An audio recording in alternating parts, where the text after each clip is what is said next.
The Galactic Empire's ultimatum was broadcast across every screen on Earth.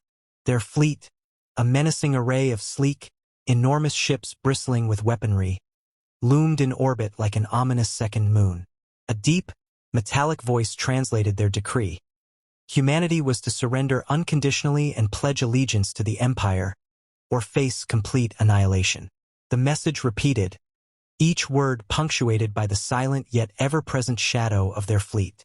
It was meant to instill fear, a calculated psychological assault on a species they deemed inferior.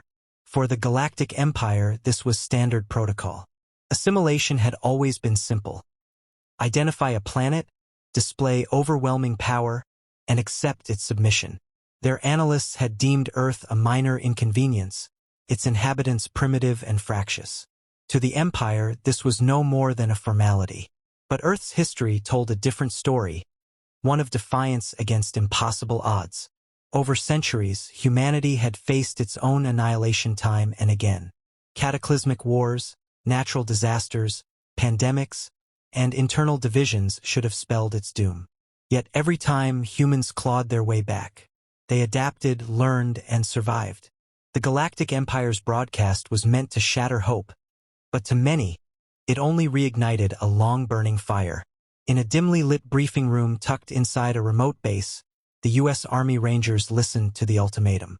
The air was thick with tension, but there was no fear, only resolve. Their leader, Captain Sam Kerrigan, leaned against a steel table, his jaw set like granite. Beside him, Sergeant Elena Ford, the team's tech specialist, was already scanning the Empire's transmission for any exploitable weaknesses. "This isn't the first bully we've dealt with," she muttered. Master Sergeant Darius Cole, a hardened veteran with decades of experience, smirked. "They think they've already won. That's their mistake." The Rangers had been on standby for months, aware of growing extraterrestrial threats, but unsure when or where the first blow might land. Now they had clarity. The team quickly fell into their roles, planning not for negotiations, but for resistance. They knew that surrender wasn't an option. "This isn't just about us," Kerrigan said, his voice low but firm. "It's about every man, woman, and child on this planet. If we give in, we lose everything that makes us who we are." Around the room, silent nods conveyed what words couldn't. These men and women were trained for the impossible, and they had no intention of backing down. Humanity's spirit of defiance was woven into their very core. The Empire might have seen Earth as a minor planet in an insignificant corner of the galaxy, but to the Rangers it was home, and they'd fight for it, not because they wanted to, but because they had to. For them, the ultimatum wasn't a threat. It was a call to arms. The Galactic Empire had made its move, but the Rangers had already decided. Earth would not fall without a fight. The Galactic Empire viewed humanity with calculated disdain, their assessment delivered through layers of cold, statistical analysis. Earth was deemed an insignificant world, barely capable of interstellar travel, divided by nations, and reliant on rudimentary technology. Their arrogance was evident in their decision to send a small, ceremonial envoy to demand Earth's surrender. No military escort, no show of force beyond the already visible fleet in orbit. To the Empire, this was a trivial task. Their envoy descended in a polished, alien craft that landed near a neutral zone designated for negotiations. The craft itself radiated superiority, sleek and shimmering with otherworldly alloys, as if its presence alone would compel awe. Inside, the Imperial representative, a tall, humanoid figure adorned in elaborate robes of shimmering silver, prepared to deliver the terms of submission. It wasn't a negotiation. It was an expectation. They were unprepared for the resistance brewing beneath Earth's surface. Miles away, the U.S. Army Rangers were already in motion. While the Empire's envoy saw humanity as fractured, the Rangers saw an opportunity. Captain Kerrigan had ordered a comprehensive analysis of the alien technology the moment the broadcast began. Elena Ford, the team's tech specialist, worked tirelessly, uncovering vulnerabilities in their communications and observing patterns in their troop movements. "They're arrogant," Ford noted as she scanned intercepted signals. "Their tech is advanced, sure, but they're so reliant on automation and centralized systems that they don't account for improvisation. We can exploit that. Kerrigan nodded, his mind already forming a plan. Guerrilla warfare wasn't just a tactic. It was an art that humans had perfected over centuries of conflict. The Rangers didn't need superior firepower. They needed precision, adaptability, and the element of surprise. The team broke into specialized units, each with a clear objective. Recon squads mapped the terrain surrounding the Envoy's landing zone, identifying every possible choke point and ambush site. Engineers worked to repurpose human-made drones for sabotage missions, equipping them with makeshift EMP devices that could disrupt the Empire's tech. Meanwhile, the diplomatic facade continued. Earth's leaders engaged in surface-level talks with the Imperial envoy, stalling for time while the Rangers prepared. The Empire, confident in its superiority, saw no threat. Their envoy treated the discussions with detached indifference, reiterating terms of unconditional surrender while ignoring Earth's subtle defiance.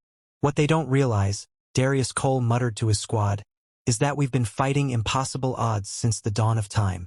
They may have the toys, but we've got the will.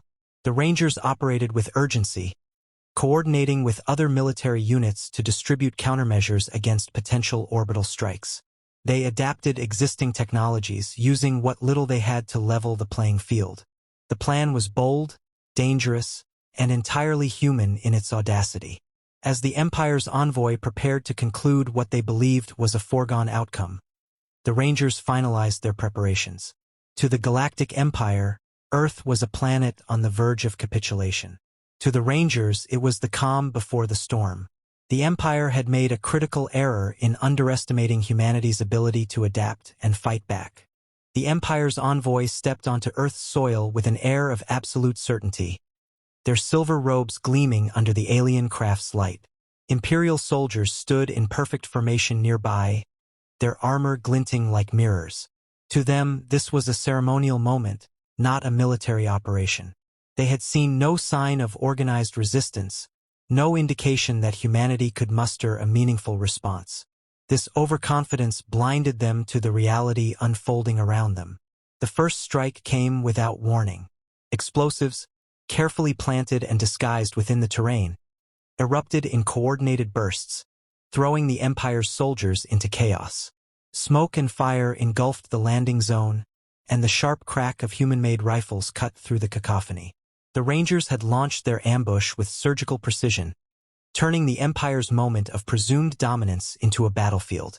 Captain Kerrigan led his squad through the dense underbrush, their movements silent and calculated. Each Ranger knew their role, executing with a level of cohesion honed through years of rigorous training. They didn't need advanced technology to win this fight, only discipline and determination. Using Earth's natural terrain as both shield and weapon, they moved like shadows, striking hard and vanishing before the enemy could retaliate. The Empire's soldiers, accustomed to battles fought with overwhelming firepower and minimal resistance, faltered. Their reliance on advanced targeting systems was their weakness. The dense forests disrupted their sensors, rendering their superior weaponry ineffective in close-quarters combat. Meanwhile, the Rangers capitalized on every vulnerability, using EMP bursts to disable the enemy's drones and communications. A squad of Imperial soldiers attempted to regroup, forming a defensive line, but they were quickly flanked by a team of Rangers who used the terrain to approach undetected. The firefight was brief and brutal, with the Rangers emerging victorious. For every technological advantage the Empire brought, humanity answered with adaptability and ferocity. The battle escalated as reinforcements from the Imperial fleet began to descend. Larger transport ships unloaded waves of soldiers armed with heavier weaponry, their towering forms a stark contrast to the Rangers' compact, efficient units. Yet even as the odds shifted, the Rangers refused to relent. Kerrigan's voice came through the comms, calm and commanding. "Stick to the plan. We don't need to beat them, we just need to make them bleed." The Rangers shifted tactics, focusing on hit-and-run attacks designed to sow confusion and draw the Empire's forces into vulnerable positions. Small teams infiltrated enemy encampments, sabotaging power sources and planting traps. Explosions lit up the night, each one a testament to the Rangers' ingenuity and resolve. The turning point came when a specialized Ranger unit breached the Empire's command module, hidden within one of their larger transports. Using stolen data from earlier skirmishes, the team uploaded a virus into the Empire's systems, crippling their ability to coordinate reinforcements. What had begun as an overwhelming invasion now teetered on collapse. As the Empire's forces scrambled to regroup, the Rangers pressed their advantage. Each skirmish pushed the invaders further back, their once imposing presence reduced to scattered and disorganized units. The Galactic Empire, for all its power, had underestimated the tenacity of the human spirit, and it was costing them dearly. The battle's aftermath was a scene of shattered arrogance and quiet triumph. The once pristine uniforms of the Empire's soldiers were tattered, their confidence replaced with fear and uncertainty. Fires burned in the distance, marking the sites where their mighty transports had been reduced to smoldering wreckage. For the first time in generations, the Galactic Empire faced not just resistance but outright defeat. On the ground, the Rangers regrouped, their movements deliberate and efficient despite exhaustion. They had taken casualties, but their morale remained unshaken. Captain Kerrigan stood with his remaining squad, his expression a mix of determination and quiet pride. They had done the impossible, turning the Empire's overwhelming force into a retreat. In orbit, the Empire's fleet hesitated. Their ground forces had been decimated, their technology disrupted by a species they had dismissed as primitive. A transmission was sent from the Imperial command ship, its tone far removed from the earlier arrogance. This was no longer an ultimatum but a plea for negotiation. The Rangers intercepted the signal, relaying it to Earth's leadership. But Kerrigan had no intention of waiting for bureaucratic debates. Standing amidst the wreckage, he ordered a direct response. His voice, steady and unyielding, carried a weight that transcended the battlefield. "This is Earth," he began. "We don't kneel. We don't surrender. You came here expecting submission, and instead you found resistance. Take this message back to your empire. We are not your subjects. If you return, you will find us ready." The words were transmitted directly to the Empire's fleet, their chilling finality leaving no room for misinterpretation. There was no posturing, no bravado, just the raw truth of humanity's resolve. The Empire, for all its might, had underestimated the one thing it could not conquer, the human spirit. The Imperial fleet lingered for hours, their indecision a stark contrast to their earlier certainty. On the ground, the Rangers remained vigilant, prepared for a counterattack that never came. Slowly, one by one, the massive ships began to retreat, disappearing into the cold void of space. Their withdrawal was not just a tactical decision but an admission of failure. As the skies cleared, a heavy silence settled over the battlefield. The Rangers gathered around their fallen comrades, paying quiet tribute to those who had made the ultimate sacrifice. The cost of victory was steep, but it was a price they had been willing to pay. Kerrigan looked out over the horizon, his voice low as he addressed his team. "We proved something today, not just to them but to ourselves. They came here thinking they could break us. Instead, we showed them what it means to be human." The message spread across Earth, uniting people in a way that no government or treaty ever could. This was not just a military victory. It was a testament to humanity's resilience and strength. The Galactic Empire had come to conquer, but they left with a lesson they would not soon forget. The Rangers, bloodied but unbowed, prepared for what might come next. For now, Earth was safe, but they knew this was only the beginning. The galaxy had learned to fear humanity, and the Rangers would ensure it stayed that way.